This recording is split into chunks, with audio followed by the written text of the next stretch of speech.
Hi guys, good morning. Breakfast tayo. Umorder lang ako ng almusal ko. Kasi papasok tayo mamaya-maya.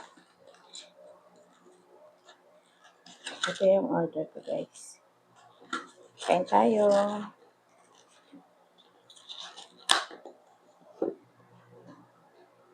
Dami niyang sahog.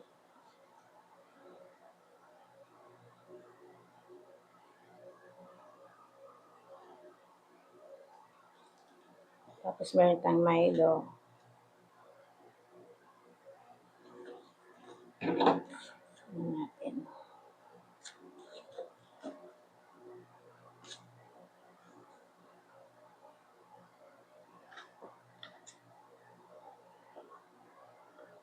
So, tanghon nga pala to guys.